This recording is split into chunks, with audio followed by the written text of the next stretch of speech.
Hi, it's Katrina!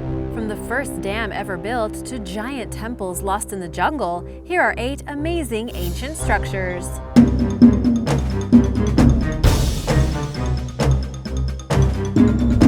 Number 8. Sadd-el-Kafara, Egypt. When you think of the amazing engineering feats of the ancient Egyptians, one of the first things that comes to mind are the Great Pyramids at Giza. However, the ancient Egyptians managed many amazing engineering feats, including what is most likely the oldest dam in the world, known as Sadd-el-Kafara.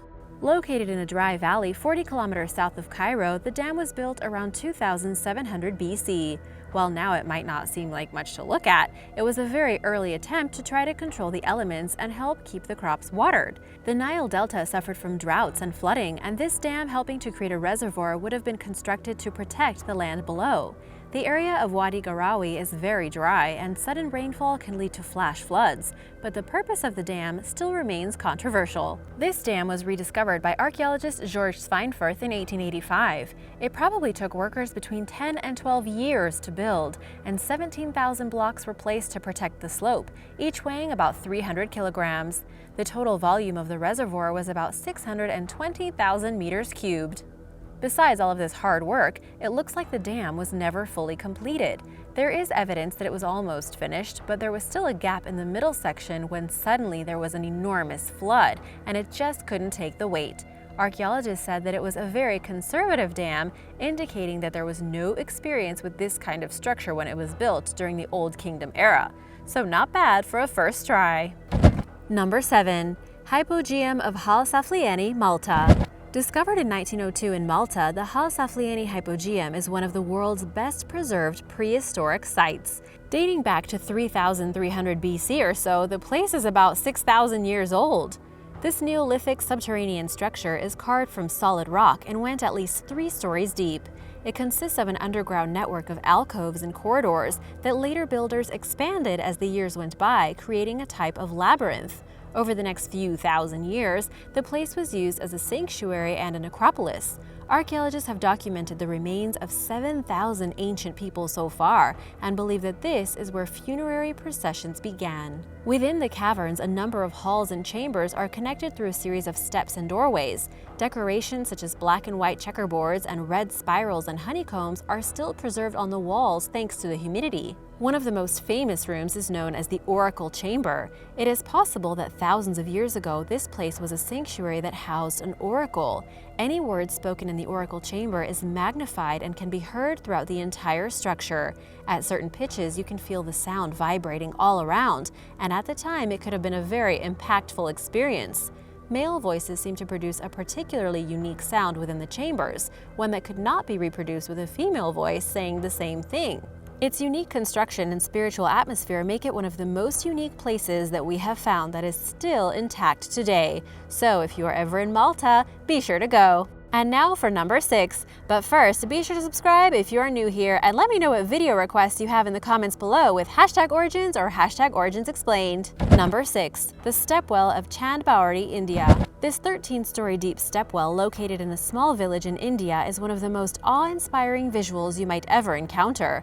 Built around 900 AD by King Chanda of the Nikum dynasty, the stepwell has 3,500 narrow steps that go down 20 meters to the bottom. It is one of the deepest and largest stepwells in India, if not the largest. Summers in Rajasthan often get to over 100 degrees Fahrenheit, and with only seasonal monsoons, water in this area was precious and not easy to get. So stepwells were built to provide water all year round until they were later outlawed by the British Raj many years later. It was used as a community gathering place with a private resting pavilion for royals. It is famous for its beautiful pattern, design, and ornate carvings of gods and goddesses. It wasn't just functional, it was a work of art, and some argue one of the best-kept secrets of India. It is also said to be a bit haunted by a genie that will play tricks on you. Rumor goes that no one has ever been able to go down and then back up using the same steps twice. Number 5. Aqueduct of Segovia, Spain. Located in the town of Segovia, about an hour north of Madrid, the aqueduct is one of the best preserved Roman aqueducts in the world.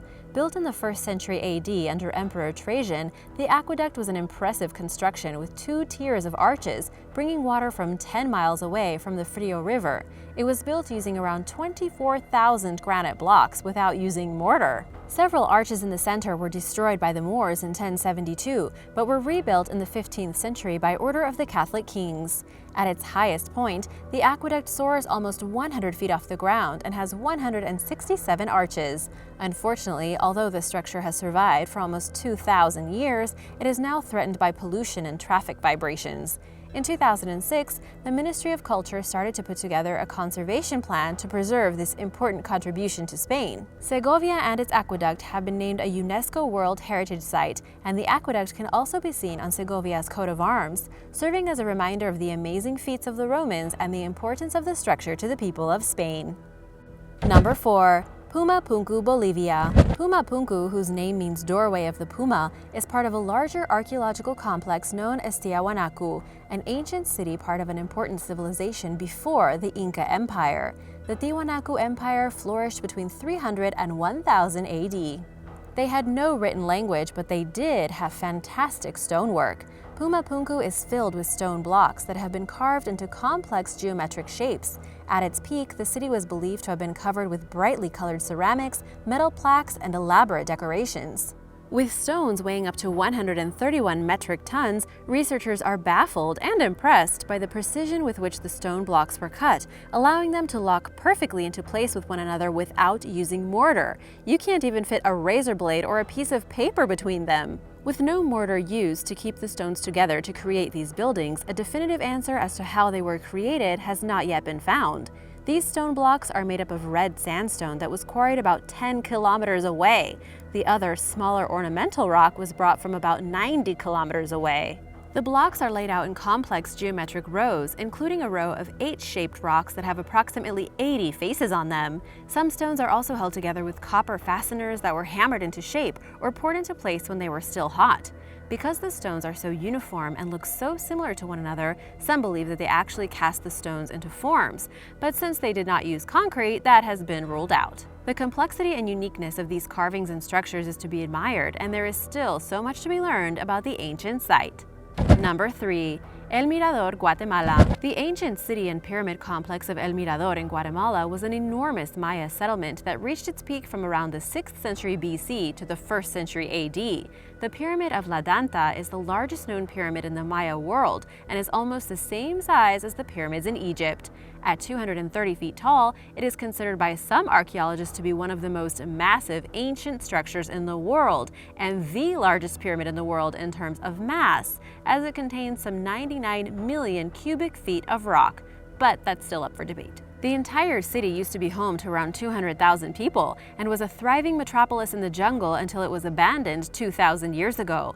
Lost since then to most of the world, it was rediscovered in 1926 by pilots flying over the Mirador Basin, including Charles Lindbergh, and it was reported that they were at first startled that there were volcanoes coming out of the forest. The city center covered an area of 28 square kilometers with more than 1,000 buildings, including the 3 main pyramids, El Tigre, Los Monos, and La Danta. Each also had 3 temple pyramids on top. With the repetition of threes in many of the structures at El Mirador, one gets a sense of the mystical concepts of the Maya, seen in not only their pyramids, but in the humble home of the village's inhabitants as well. Maya homes were also built around the concept of 3, with the hearth built in the middle of a 3-point structure. Researchers believe the Mayans took inspiration from the constellation of Orion, whose celestial hearth is comprised of 3 stars, Rigel, Alnitak, and Saiph, which form a triangle surrounding a nebula just below Orion's belt. Believed to have taken 15 million days to complete, the structures at El Mirador stand as a testament to the legacy of the Mayans and their ingenuity. Number 2. The Tower of the Winds, Athens. Also known as the Clock of Andronicus Thyestes, this octagonal marble structure can be found in the Roman Agora of Athens. Constructed about 100 to 50 BC, the building has 8 sides, each of which faces the point on a compass. Each side also has an ornate frieze that is said to depict one of the Greeks' 8 wind deities. A bronze triton once sat at the very top, acting as a weather vane. It had sundials and also a hydraulic clock inside, driven by water coming down from the Acropolis to keep time on days when there wasn't enough sun to adequately use the sundial. Standing 36 feet tall, the white marble tower, which was also used as a bell tower in early Christian times, was fully excavated in the 19th century. Its height made it easily visible for miles around, and it's considered the oldest meteorological station known to man. The clocks are long gone as the tower has been through a lot, but it was quite an impressive feat of engineering. Number 1. Leshan Giant Buddha, China. Located in the Xizang district of China, the Leshan Giant Buddha stands 71 meters high, making it the largest cliff rock carving in the world. This statue, which is located at the intersection of 3 rivers, is said to have been built as a way to slow down the fierce current. Boats often capsize in the area, so in 713 AD, monk Haitong recruited a team to build the towering statue. He spent 20 years begging to get enough money to start the project. When Haitong died during construction, the project was put on hold for many years. Sometime later, one of his apprentices continued with the help of donations. It took a total of 90 years and the manpower of 3 generations to complete the statue. It's pretty amazing that such an old monument is so well preserved, especially in the humid climate of Leshan. Almost the entire statue is made of stone except for the ears, which were carved out of wood. There are 1,021 spiral coils on the head of the Buddha that look like his hair, but actually also help with irrigation. There is a complex system of hidden gutters and channels which carry away the rainwater and help keep the inside of the Buddha dry. The Buddha is so big that it is said that 100 monks can fit on 1 foot, and that a seated person can sit on its toenail. It is officially a UNESCO World Heritage Site. Thanks for watching! Have you ever visited any of these places? Let me know in the comments below, and be sure to tag me in your travel photos on Instagram at Katrina Explained. I'd love to see them. See you soon! Bye!